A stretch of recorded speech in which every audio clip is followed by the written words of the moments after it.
من يهده الله فلا مضل له ومن يضلله فلا هادي له ونشهد أن لا إله إلا الله وحده لا شريك له ونشهد أن سيدنا ومولانا محمدا عبده ورسوله. أما بعد فأعوذ بالله من الشيطان الرجيم. بسم الله الرحمن الرحيم. إنا نحن نزلنا الذكر وإنا له لحافظون.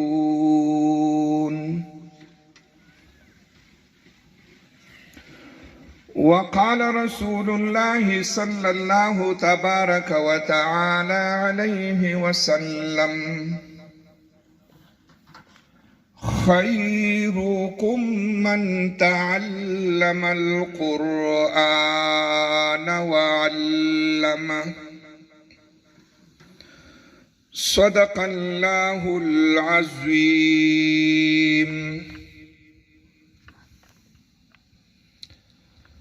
جناب صدر مجلس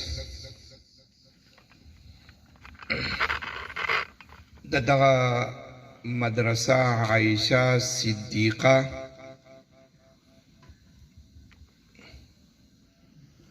ٹھیک نہیں بالا محتمم منتظم جناب حضرت مولانا عبدالوہاب صاحب دامت برکاتہم العالیہ او دغه انتہائی بابرکتہ علمی اصلاحی روحانی اجلاس کی شریک علماء کرام محترم مسلمانان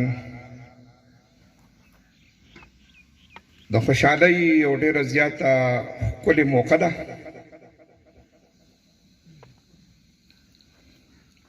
داسې یو کار داسې یو مجلس چې هغه د دین د ترقی او د اشاعت ذریعه ګرځي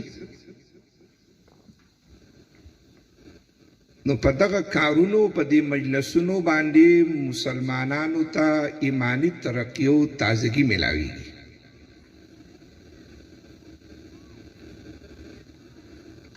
او بیا د زنانو د مدرسې کم کار چې ستاسو په دې کلي کې د ډېر وخت نه روان دی په هغه سلسله کې د دې خبرې احساس هم شو ضرورت هم و چې څرنګه په کلي کې یو جومات یو خلک پکې عبادت کوي مانځله راځي نارینه د مسلمانانو د بچو دپاره دینی مدرسې هلته د خپل مذهبي کتاب زده کړه کړئ دغه رنګې د دې ماشومانو جینکو دپاره مستقل د مدرسې یو ضرورت ډېر په شدت سره هغه احساس کېدو چې د دغه کار آغاز وشي او که الله پاک ته منظور شي نو چې د دغه ځای نه یو ډېر لوی خیر چې دی هغه کلي علاقې ته خور شي د ډېرو منډو ترلو د ستړي نه وروستو تاسو په دغه ځای باندې اتفاق کړی دی او په دې کومه خاوره چې تاسو نن ناست یئ د دې خاورې انتخاب د الله پاک د کلام د زده کړې او د لوستو اورېدو لپاره وشو دا ټول کائنات الله پاک پیدا کړی دی د دې غرونه دریابونه وچه لمده او په دې ځمکه کې ښایسته ځمکه او خاورې شته دی د هغه علاقو موسمونه هم مزیداري اوبه هم ډېرې زیاتې مزیداري خاورې هم د هر قسمه پیداوار دپاره انتهایی مناسب خاورې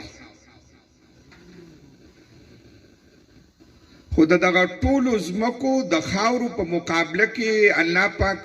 د مکې مکرمې یوه خاص ټوکړه هغه د بیت الله شریف دپاره منتخب کړه او د الله پاک کور په هغه ځمکه باندې جوړ شو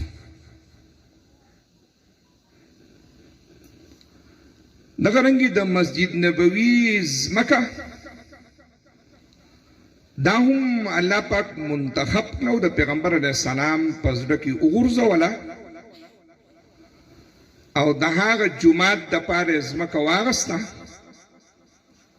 او په هغې باندې د الله تعالی کور چې کوم دی دا آباد شو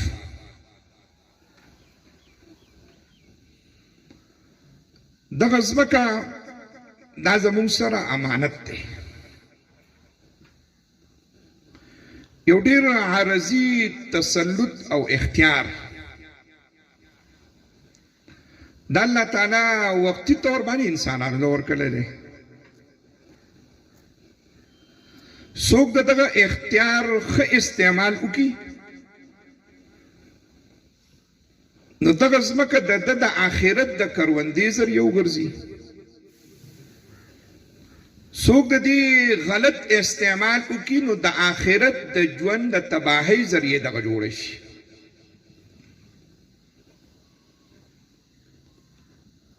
معلومه نه ده چې په دغه ځمکه باندې د دې مدرسې آبادي دا به کله کېږي خو ها د خیر یو کار چې د هغې بسم الله او آغاز وشي په دې کې نیت خالص وي او مقصد صرف او صرف د الله تعالی رضا وي نو بیا دغه کار ته او دغه زګي ته الله پاک شرف قبولیت ورکوي په ظاهري دنیا کې یو کار ناممکن وي او انسان چې د هغه کار اراده کوي نو د دې ارادې نه بیریږي خو د پیغمبرانو تعلیمات دا د مسلمانانو د پاره یو رڼای او همیشه چې کله په ظاهري دنیا کې امیدونه او توقعات دا سل په سل ختم شو دي نو د هغه ځای نه د پیغمبرانو سره د الله پاک مدد چې کوم دی دا شامل حال شوی دی او ځکه ټوله دنیا دا یو طرف ته ولاړی د ټولې دنیا په یوه خبره باندې اتفاق یو د هغې په مقابله کې یو پیغمبر داسې خبره خپل قوم ته کوي چې د عقل په دنیا کې هیڅوک هغه نه مني حضرت موسی علیه السلام ته مخې ته دریاب پروت دی وروسته د لکونو لښکر دی ظالم بادشاہ دی حضرت موسی علیہ السلام بے سر و سامانه دی هیڅ سره نشته سوا د یوې لښتې نه اوس د عقل تقاضا دا ده او هوښیارتیا دا خبره کوي چې نور څه نشته خو دا یو لوړه لښته ورسره ده د بادشاه دې سر نه راواچوه دا ترې خوندي کړل نو نور خلک به په خپله وتښتي الله پاک موسی علیه السلام ته دا ونه وی چې د بادشاه نه سر پې ووه سرغنۍ دا ده په دې لښته باندې دا اوبه دا دریاب ووه اوس دا د عقل په دنیا کې دا لیونتوب و او موسی علیه السلام هم په یوه موقع دا خبره وکړه تاسو یریږئ ما د الله پاک مدد به زما سره شته، زمونږ سره شامل حال دی. خلک ورته وایي انا لمدرکون، مونږ خو تا تباه کړو. دا دې ځای ته تا مونږ وی رارسولي یو. خو د پیغمبر یو غیر متزلزل ایمان او یقین چې کله د الله پاک د حکم ومنو نو بیا دنیا ولیدله چې د غرونو په شان لارې د دریاب ورکړي، او هغه ظاهري چې کوم شکست و هغه په فتح باندې بدل شو، تاوان په ګټه باندې بدل شو، هغه کوم غیر تسلی بخش حالات په اطمینان باندې بدل شو. پیغمبر علیہ الصلوۃ والسلام د بدر په میدان کې په سجده باندې پروت دی. صورتحال دا دی چې د جنگ په اراده باندې نه دی راغلی. اراده د یوې تجارتي قافلې وه او اچانک د ډېر لوی جنگ سره مخامخ شو. اوس مقابله هم سخته ده او بې سر و سامانه خلک دی. پیغمبر علیہ الصلوۃ والسلام په سجده کې سوال کوي، دعا کوي، د الله نه غواړي، او دونه په عاجزۍ باندې سوال یې وکړو چې په بدن کوم څادر یې پروت و دا څادر کته وغورځېدو.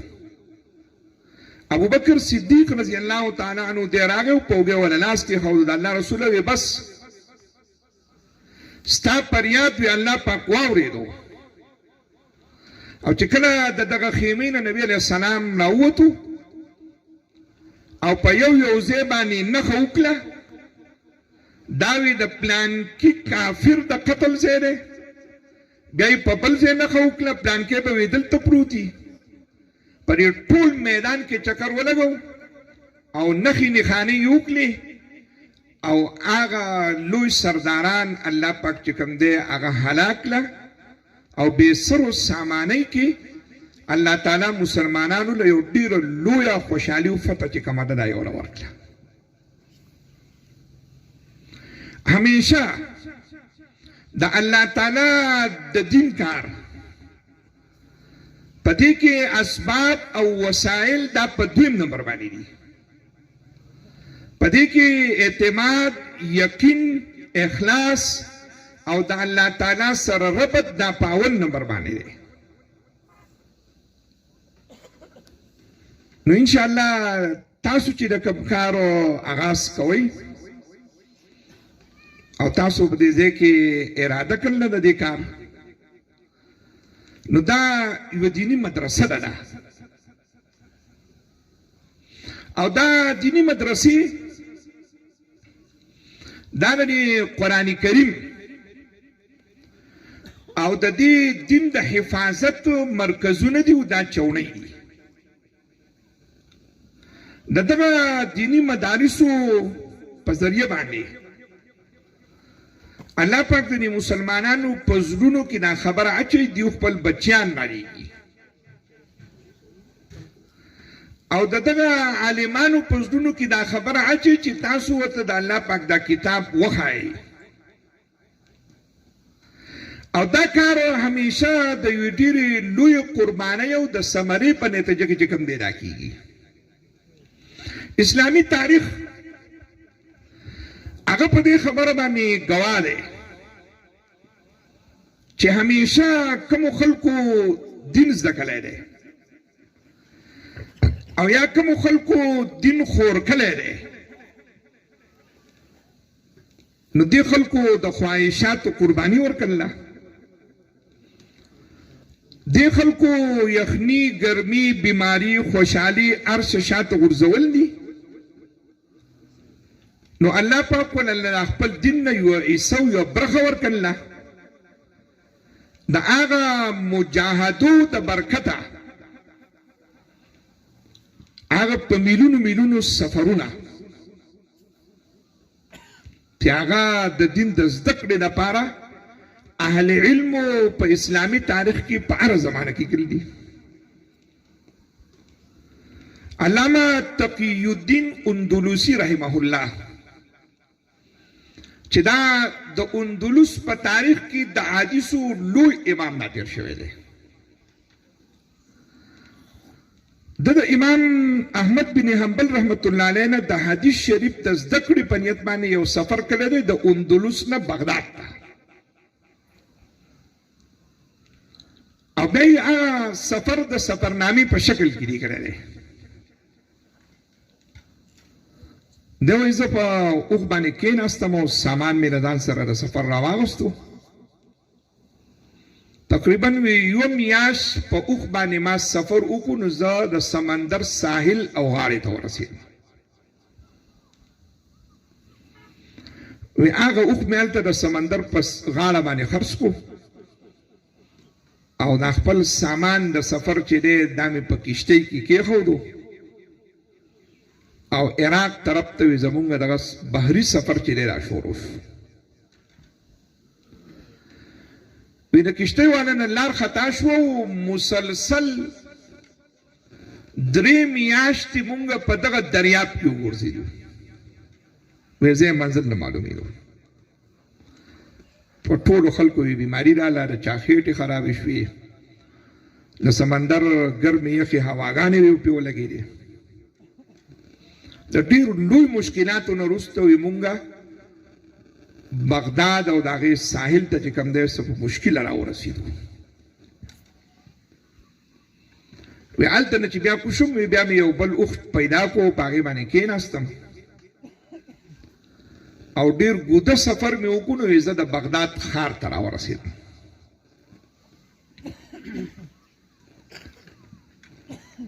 خلک وی د پټو نه کورونو ته روان وو. زه یو ناشنا سړی ولیدم، بیا وی ما سفر هم ډېر ګوده کړی و. یو چې سړی ناشنا یو بل د سفر نه راشي، راټول خلکو درسي بدي بدي ګوري چې دا څوک دی. ما نه خلکو پوښتنه وکړه چې هلکه ته څوک یې، د کوم ځای نه راغلی، زه په دې کلي کې ګرځې. ما ورته وویل چې صاحب زه د مسافر یم او د ډېر لرې نه راغلی یم، او ما د 4 میاشتو نه د 15 میاشتو مسلسل سفر چې کوم دی دا مې د یو ډېر لوی مقصد دپاره کړی دی. وایي چې څه شي نه راغلی؟ ستاسو په وطن کې وایي د حدیثو ډېر لوی امام دی احمد بن حنبل رحمت الله علیه وی نوم دی. وایي زه د هغه نه حدیث وایم. خلکو وی ټول وی چې انا لله و انا الیه راجعون. ته چې د کوم مقصد دپاره راغلی ته په هغې کې کامیابي نشي حاصلولی. ځکه چې د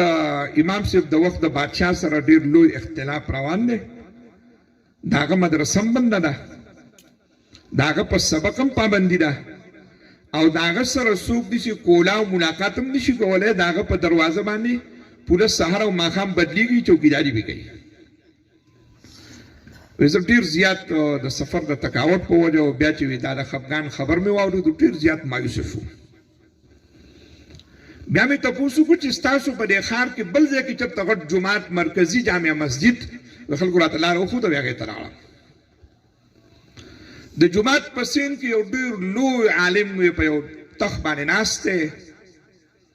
مخکې وروسته 4 وانه طرف ته په سوونو نه په زرونو خلک ورته وی ناست دی، او دی یو حدیث وی او خلک ورته غوږ ښودی دی. بیا یو سړی پاسي تپوس ترې کوي. وی زه په یو ګوټ کې کېناستم، تپوس مې وکړو چې د ده نوم سره دا سړی څوک دی. بیا سړي راته په جواب کې وویل چې دا د عراق د احادیثو په دنیا کې ډېر لوی نوم دی، یحیی ابن معین یا معین، او خلک د هغه نه حدیث وایي. کله چې د دا سبق ختم شو، یو سړی به پاسېدو، د ده نه به یې تپوس کوو. زه هم ډېر په مشکله ما ته نمبر میلاو شو، ما ترې تپوس وکړو چې ما تقولو په حق هشام ابن عمر. ما ته د حدیثو د یو استاد په باره کې تپوس وکړو چې دا څنګه سړی دی ستا په خیال کې، که زه ترې حدیث زده کړم او یا د هغه په حدیث اعتماد کولی شم که نه شم کولی. سر یو چت کوي، ما ته وایي چې د حافظه په آخري وخت کې لږه کمزوري شوې وه، کمزورتیا پکې راغله وه، خو د هغې باوجود دی د حدیثو په دنیا کې بالکل قابل اعتماد دی، د ده نه ته حدیث ویلی شي. زه بیا پاسېدم، ما بل تپوس کوو. وی نو ټولې مجمع نه اواز شروع شو چې کېنه اجلس یا عبدالله د خدای بنده کېنه مونږ د ډېر وخت نه انتظار کوو زمونږ نمبر نه دی راغلی ته دوی تپوس کوې نه ده وی چې په دې مجلس کې یو سړي په یو وخت کې د یوې مسلې تپوس کولی شو د یوې مسلې نه د دوی مینه تپوس اجازت چې کوم دی دا وی چاته نه و وی ما د خلکو ته ډېر مینت وکړو چې زه د هغه اندلس نه راغلی یم او ډېر د لرې نه راغلی یم او زه به د دې سړي نه د یوې مسلې تپوس خامخا کوم تاسو به اجازت راکوئ په پای کې ډېر مشران خلک وو یا خلک یې غلط وي چې دا سړی میلمنه و د ډېر لرې نه راغلی دی د ده په احترام کې دله اجازت ورکوي دوی ما بیا اجازت راکړو زه یې پاڅېدم بیا مې د دغه استاد نه چې دی په دې کرسۍ ناست و تپوس مې ترې وکړو چې ما تقول فی حق احمد بن حنبل د احمد بن حنبل رحمت الله علیه چې کوم سړی زوتیږي وي د ده په باره کې ته څه وایې وی هغه سړي وی خپل سر ښکته کړو سترګو نه یې اوښکې روانې شوې په دې مجمع باندې خاموشي شوه او د ډېرې لویې خاموشۍ نه وروسته وی چې کله سر رابره کړو وی ما ته وی چې میلمه تا خو د یو داسې سړي په باره کې زما نه تپوس وکړو چې هغه د مسلمانانو امام دی هغه د محدثینو استاذ دی د هغه په علم او په تقوا باندې د امت اتفاق دی او زه به د هغه په باره کې څه تجزیه او تبصره کوم چې دا څنګه سړی دی وی ما ورته ویل چې صرف زه د اندلس نه راغلی یم او ډېر د لرې نه راغلی یم سبق ته ما ته څه لاره وښایه وی ما ته ویل چې ته په خپل مقصد کې چرته هم نشي کامیابېدی د حکومت د طرف نه په هغه ډېره سخته پابندي نه ملاقات اوس هم نشي کولی وی ما بیا درخواست وکړو چې خیر ته یو شاګرد زما سره ولېږه او چې د ده کور ما ته وښیي بیا زه پوه شه او کار مې پوه شه وی د هغه مجلس نه هغه یو شاګرد زما سره پاڅېدو د لرې نه راته امام صاحب کور وکړو چې هغه ځای کې دا یې کور دی زه یې لاړم او امام صاحب راووت ما ته ویل چې میلمه د کوم ځای نه ما ورته ویل چې صرف زه د هغه مغرب نه راغلی یم چې ښه د مغرب د افریقې نه ما چې صرف د افریقې نه نه اقصای مغرب انتهایی مغرب وي چې ښه د اندلس نه ما ورته چې او صرف د اندلس نه راغلی یم او صرف یو مقصد مې دی چې د الله د پیغمبر کوم حدیث تا سره موجود دي دا ستا نه ووایم هغه په ژړا شو ما ته ویل چې ته په دې مقصد کې نشي کامیابېدی زما او ستا تک ملاقات وشو خو آینده چې دې دروازې له رالې نو زه خو ګیر یم حکومت به تا هم ونیسي سزا به درله درکړي ما ورته ویل چې صرف ما سره یو طریقه شته او که ته اجازت وکړي نو د حکومت نه به هم ځان بچ کړم او ستا نه به سبق هم ووایم خو پرېږدم دې نه ما ورته هغه طریقه وښوده وی لاړم او هوټل کې مې کرایه باندې دا نه ځای ونیو سهار چې وی راپاڅېدم نو یوه کپړه مې پیدا کړه په هغې مې وی خپله خپه وتړله بله پټۍ مې پیدا کړه وی دا مې پر یوه سترګه باندې ولګوله او بیا مې یو غټ لول پیدا کړو او وی د هغه هوټل نه لاټۍ لګوم په سترګه مې پټۍ ده خپه مې تړل ده او کچکول د ملنګ را سره دی چې په هغه زمانه کې کوم سړي خیر به په بازار کې غونډول وي هغه اوس نن سبا د کوم چغې د خلک باسي وی هغه به چغه ویسته چې اجرکم علی الله چې چا زما سره څه امداد وکړو نو الله پاک دې ولله د دې اجر ورکړي وی په دې ټول بازار کې دا د خیر او د ملنګ اواز به مې کوو او د امام صاحب دروازې ته میزان ورسو امام صاحب راووت وی د مخې سره یو حدیث او د هغې استادان او د هغې سند او متن دای پیغمبر علیه السلام ته ورسو او زه واپس را روان شوم زما وی هغه د 15 میاشتو د سفر تکاوت ټینشن ستړیوالی دا د یو حدیث په اورېدو باندې وی تاسې ختم شو چې ما ته لکه یو نوی ژوند چې کوم دی وی رامیلاو شو او بیا به ټوله ورځ به مې په هغه هوټل کې په سرای کې انتظار کوو سبا به بیا راووتم او بیا به د امام صاحب دروازې نه رالم خیر به مې وغوښتو هغه به راته بل حدیث ووی مسلسل وی یو کال په امام صاحب باندې پابندي وه او ما به د ملنګانو په جامه کې خیر غوښتو د پیغمبر علیه السلام حدیث چې کوم دی دا به مې زده کوو کال پس وی بادشاه بدل شو حکومت نوی راغی نوې سړی چې و هغه ډېر ښه سړی و هغه د امام صاحب نه پابندي اوچته کړه او د چار د عالم نه مسلمانان چې کوم دی د امام صاحب مجلس ته شروع شو او دا دونه لویه اجتماع به بیا وه چې په دې کې هغه ټیم کې لاډ سپیکر ویلو چې کوم سړي به یو حدیث د دې ځای نه هغه ځای ته منتقل کوو مؤذن وی چې په دې اجتماع کې په سوونو نه په زرونو مؤذنین وو چې هغوی به د یو ځای نه بل ځای ته دا حدیث چې کوم دی دا به منتقل کول چې په مجمع کې هر سړي ته د امام صاحب اواز چې کوم دی دا رسي وی چې کال پس کله دا دونه غټه اجتماع جوړه شوه وی زه سبق نه رالم د هوټل نه اتفاقا وی په ما ناوخته شو امام صاحب ډېر اوچت ناست وی زه د لرې نه ویلم او یې پاڅېدو د خپل ځای نه او بیا په مجمع کې اعلان وکړو چې اصل طالب علم دغه را روان دی او دله لار ورکوي او بیا د زرونو خلکو په دې اجتماع کې ما نه لار راکړه او زه نږدې ځان ته کېنولم چې ستا د زده کړې ځای دا دی ته به شاته نه کېنې په دغه مشکل حالاتو کې د پیغمبر علیه السلام حدیث زده کړه او تقی الدین اندلوسی په نوم باندې په تاریخ کې چې کوم دی دا مشهور شو او ځکه نه عباسي خاندان یو ډېر لوی مشهور خلیفه چې کله د ده وزیرانو د ده نه پوښتنه وکړه صاحب وی ته د هارون الرشید نه وروستو د ټولو نه لوی طاقتور حکمران په دې خاندان کې ته یې ستا وی په ډېره لویه اسلامي دنیا باندې سیکه چلیږي ستا وی محل هم ډېر لوی شاندار دی ستا خادمان او وینځې او سونه او چاندي او د دنیا دا ټول نعمتونه درته پراته دي ستا پس ده خو به وي ته څه خواهش نه پاتې ته خو همیشه ډېر خوشحاله یې هغه ورته مخ راواړه وی بلکل دا تا چې وي څه ووي دقه خبره ده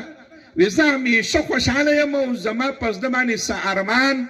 څه ارزو چې کومه ده وي دا پاتې نه ده البته وی یو خواهش زما داسې دی چې زه به مړ شم خو وی هغه خوند چې کوم دی وی دا زما د خولې نه نه وځي او د دې بادشاهۍ د دې تخت د میلاوېدو نه مخکې ما له وی الله پاک د خپل کتاب او د الله د پیغمبر د حدیثو علم راکړی زه به وی په جومات او مدرسه کې ناست وم زما څلور وانه طرف ته به د علم طالبان ناست وو ما چې به دې طرف ته کاته ښکلي پټکي ښکلي ګیرې خوشبو به یې لګول وه ګس طرف ته ښی طرف ته یو طرف ته بل طرف ته زه به وی سحر رالم کې به ناستم د الله پاک د پیغمبر حدیث به مې شروع کړه د هغه ځای نه به یو طالب علم مې پاڅېدو وی ما ته به وی چې حدثني حدیث فلان یا شیخ ای پلانکي استاده مونږ ته پلانکي حدیث چې کوم دی دا ووایه زه به وی خوشحاله شوم ما به وی هغه حدیث د اول نه شروع کو تر اخر پورې چې کوم دی دا به ما واورو وی په دې کې چې کوم خوند و کوم لذت شوق او مزه وه دا وی په دې تخت کې او په دې بادشاهۍ او په سونه او په چاندۍ او دا د دې ملک په دې اختیار کې نشته زه چې وی ارزو او افسوس کوم مې د حق ورځ چې کوم دی دا زه کومه وزیر سبا له مجلس قائم کو خلک یې راوستو کېنو بادشاه چې څنګه په تخت کېناستو وزیر پاڅېدو صرف وی زمونږ شوق دا نه چې ته مونږ ته یو حدیث ووایې د وزیر خیال دا و چې بادشاه پرې خوشحالېږي چې مونږ دې تپوس وکړو او یې پلانکی حدیث چې کوم دی وی دا مونږ ته ووایه ابو جعفر المنصور د نوم دی د دې خلیفه دی پاڅېدو او په دې مجمع داسې نظر واچوي هغه تاسو نه یې چا چې به حدیث وی دا ستاسو په دې رنګونو کې او د هغو په رنګونو کې ډېر غټ فرق و وی هغه کوم خلک چې به راتلو زما نه به حدیث وی د سفر د وجې نه د هغوی د خپو پوندې چې کوم دی دا به وشلېدل وی د هغوی به خپې پړسېدل وی د سفر د وجې نه به د هغوی د سر ویښته خواره واره پراته وو د هغوی دا سترګې به داسې سرې وي چې لکه دوی په کلونو شوګیره کلي او د هغوی د مخ نه به یوه رڼا خطا او دا به مسلسل وي په سفر کې ګرځېده تارتن بالشام تارتن وی بالعراق تارتن بالیمن کله به په یمن کې وو کله به په حجاز کې وو کله به په خراسان کې وو دغه وی اصل کې د حدیثو د زده کړې خلک وو او دا تاسو چې وی کوم تاسو وې نقلي خلک دا وې تاسو نه یې دا د الله تعالی د دین زده کړه دا همیشه د یوې ډېرې لوی قربانۍ په ثمره او په نتیجه کې دا کار چې کوم دی دا کیږي د دې مدرسې چې کوم انتخاب تاسو وکړو انشاءالله دا به ډېر زر عملی شکل کې په وجود کې راځي دا بلډینګ هم دلته جوړیږي په دې کې به د قرآن کریم دغه ترانې او اوازونه چې کوم دی دا به غږیږي په دې ادیرو کې دا خلک پروت دی خو شاته دا به اوري مونږ به نه یو زمونږ بچیان به دلته سبق وایي او د دې مدرسې د برکته به انشاءالله د دې کلي او د معاشرې چې کومې بنیادي خرابۍ دي دا به په یو ډېر ښه ماحول سره او دا بد اخلاق به په ډېرو لویو ښو اخلاقو سره دغه ظلم او جهالتو دا به په رڼا باندې چې کوم دی دا به بدل شي او ځکه قرآن کریم ته الله پاک کتاب هدایت ویلی دی د هدایت معنی دا ده چې نیغه لار معلومول سیده لار معلومول منظر مقصود ته ځان رسول نو دغه هدایت دا ګوره په پیسو باندې څوک نشي اخیستی دا په ښایستو اوازونو باندې څوک نشي اخیستی دا یو سړی ګوره په خاندان باندې هم نشي اخیستی چېرې زمونږ په خاندان کې پلانکې صاحب داسې یو ښه سړی تېر شوی دی یو دا ټول به په نیغه لار باندې رواني نه دا هدایت الله پاک د دې کتاب په ذریعه باندې ورکوي او د انساني تاریخو د ټولو نه بدترینه معاشره چې د هغوی شکل او صورت دا یو بدنما شکل او صورت و هغه معاشره چې دا د انسانیت په جامه باندې یو داغ چې کوم دی دا ګڼله کېدو الله پاک ونه د دې کتاب په ذریعه سره داسې هدایت ورکو چې یو هغه زمانه وه چې د دیو د جګړو آغاز دا به د چیني د اوبو د ګودر د اوبو د منګي په سر باندې به کېدو د هغوی د جګړو آغاز دا به د اوښو د ګړیو د بیزې په سر باندې و د هغوی صرف د یو بل سره د انتقام او د بدامنۍ مظاهره دا وه چې د مکې مکرمې په دې مشهور بازار کې چې کله یو سړی کېناستو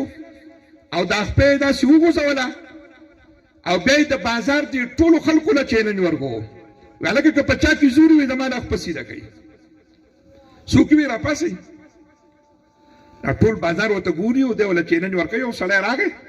هلکه وایي دا ټول بازار ورته ګوري څوک پکې دومره نشته چې دا سړی سیده کړي خلکو ورته وایي په مونږ کې نشته که ته تکړه یې هغسې تبرګی ورسره و چې راواچوله یو خپه ته هغه ځای ته واچوله وایي سیده کول خلک داسې کوي د هغه د قوم خلک راپاڅېدو د دغه تبرګي والا نه سر کټ کو د هغه د قوم خلک چې راپاڅېدو د دې بل نه یو سړی مړ کو دا بلا مبالغه 100 کاله دا جنګ وچلېدو 100 کاله او د جانبینو نه په سوونو خلک چې کوم دی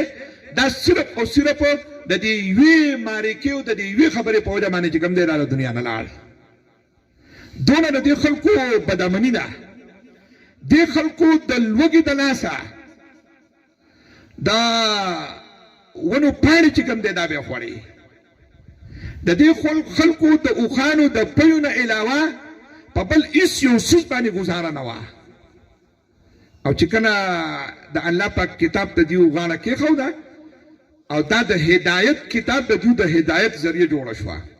نو حکیم ابن حزام رضی الله تعالی عنه مشهور صحابي دی تاجر پیشه دی او دا د ام المؤمنین حضرت خدیجه الکبرا رضی الله تعالی عنها دا د هغې خپل خوری دی او د پیغمبر علیه السلام سره ډېرو رشته لګېدله دنه الله پاک ډېرو لویه دنیا ورکړل وه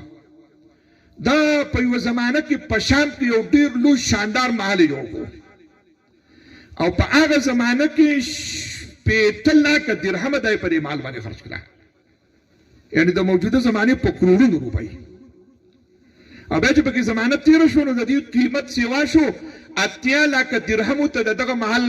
قیمت چې کوم دی راورسېدو. دغه محل په حضرت امیر معاویه رضی الله تعالی عنہ باندې خرڅ کو په 15 لک روپۍ. چې کله دا خرڅ کو نو د کلي دا ټول خلک راغلو دته غمرازي کوله. سیو بستا سره دوکو شو ډېره غټه دوکه سره وشوه. د 8 لکو محل چې دی هغه سره په 15 لک واغستو. چې کله دې ټول خلکو دا غمرازي وکړو دی ولاړه دغه 15 لک روپۍ درهم دای راواغسته او په دې ټول خار کې وګرځېدو.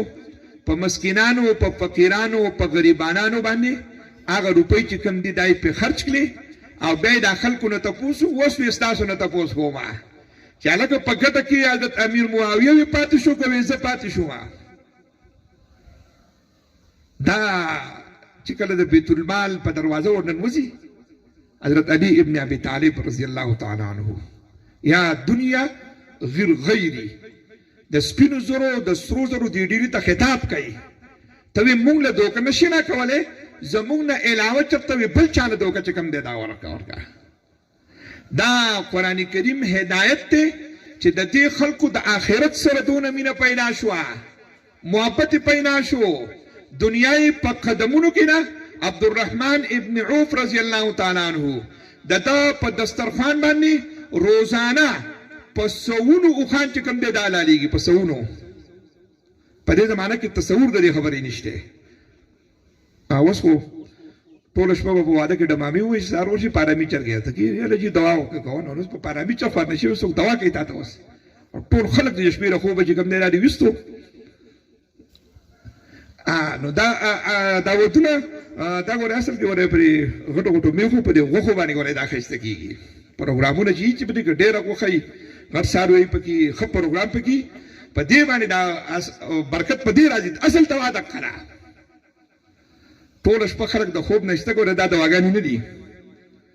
نو عبدالرحمن ابن عوف رضی الله تعالی عنہ د په دسترخوان باندې په سونو اوخان چې کوم دی دا زبکیږي دی براغه د خلکو ته یو تقریر به وکړو خلکو به روټۍ وخوړه او ته په جړل او د دې دسترخوان نه پاسې دو نوړی به ماته نکړه. وی د قیامت پر ورځ به د دې نعمتونو په باره کې زموږ نه تپوس او پوښتنه چې کومه ده دا به کېږي. د دې خلکو دا ایمان په دې کې طاقت او قوت او د آخرت سره مینه دا د دې کتاب په ذریعه سره چې کومه ده دا جوړه شوه. د دې قرآن شریف په تبلیغ او په اشاعت کې څرنګه چې د دې امت د نارینو قرباني نه مهنت ته او کوشش ته نو زنانه او د امت ماشومانې لونه دا په دې میدان کې د چا نه کمی نه دي دا وروسته نه دي. دیو ته هم د ټولو نه زیات ضرورت دی او دیو ته چې کله الله پاک موقع ورکړل نه دیو د دین خدمت د نارینو نه کم چې کم دی دا نه دی کلی. د ندوة العلماء ډاکټر محمد اکرم ندوي اوس به شاید یا به ژوندی یا وفات شوی د برطانیې د یونیورسټۍ نه د اسلامی تاریخ د علماو په سیرت باندې یو مقاله لیکل چې په 40 جلد کې دا 40 کتابونه دي. په هغه مقاله کې د امت د 10,000 محدثات او عالمات او د فقیهات او زنانو تذکرہ کړل. 10,000 چې دیو ته الله پاک د حدیثو د قرآن او د سنت په یو دونه ګڼ تعداد کې علم چې کوم دی دای ولا ورکړو. او نن وفاق المدارس عربیه پاکستان چې کوم د دینی مدرسو یو مرکزی بورډ دی په دې کې د الکانو په مقابله کې د جنکو تعداد چې کوم دی را سیوا دی. حافظان چې سونه جوړیږي د دین حافظان یې سیوا دي او چې عالمان سکل سونه په پاریږي پای کې علامات چې کوم دی دا سیوا دي او د دیو د مدرسو تعداد چې کوم دی دام سیوا دی. او بل په کې دا چې په نمبرو کې د اکثر د الکانو نه تک نه حافظي د دیو نوم زیات کار چې کوم دی دا کوي. د دې معنی دا چې دیو ته موقع ماحول او تربیت وو نو دا به ان شاء الله د دین زده کړه او د دین اشاعت او خورول دا به د دیو په مقابله کې ښه کوي. وی ماشوم لور چې دې سبق وي دا د پوره خاندان تربیت وشو دا د خپل بچی تربیت کوي د خاوند تربیت کوي د پلار کوي د رور کوي دا د ټول خاندان په ځان پسې ودرولای شي چې د دنیا په کار کې او د دین په کار کې په ځان پسې ودرولای شي. او اکثر د خلک دی چې زنانه مې پوره کړو ګناه باندې په دې کار باندې په دې رسم او رواج باندې نو کله دې صحیح تربیت وشو نو دای دا پرې نه کوي مجبور کوي دا دې دوه تکړه بیان نه ده دیو سره بیا د نیکیم تسلیمي دا سره مني نو دینه دا معلومیږي چې د دیو د تربیت انتهایی شدید ضرورت ده تاسو ټول به ان شاء الله زه امید لرم چې د دې مدرسې په کار کې به مولوي صاحب سره خط تک نه ودرېږئ په دې کې به تاسو کار کوئ چې روټۍ به راوړئ تاسو به خپله صدقه خیرات په دې کې ورکوئ وینا به تاسو کوئ دې کار ته به تاسو خپل کار وایئ دا خپل کور کار چې څنګه کوئ په هغې څنګه خفه کېږئ دقه شان به په دې خفه کېږئ او تاسو به د دې اجر صرف او صرف د الله پاک نه غواړئ د پیغمبرانو اعلان به دا وما اسألکم علیه من اجر مونږ ستاسو نه څه اجر او ثواب نه غواړو زمونږ اجر چې کوم دی دا په الله باندې دی د دین کار چې څوک کوي دا د خپل ځان سره ښېګړه ده دا د خپلې پیدې دپاره دا کار کوي انشاءالله چې څونه ستاسو دا مینه محبت او اخلاص و دې کار له به الله پاک وجود ورکوي الله پاک د عمل کولو توفیق راکړي واخر دعوانا ان الحمد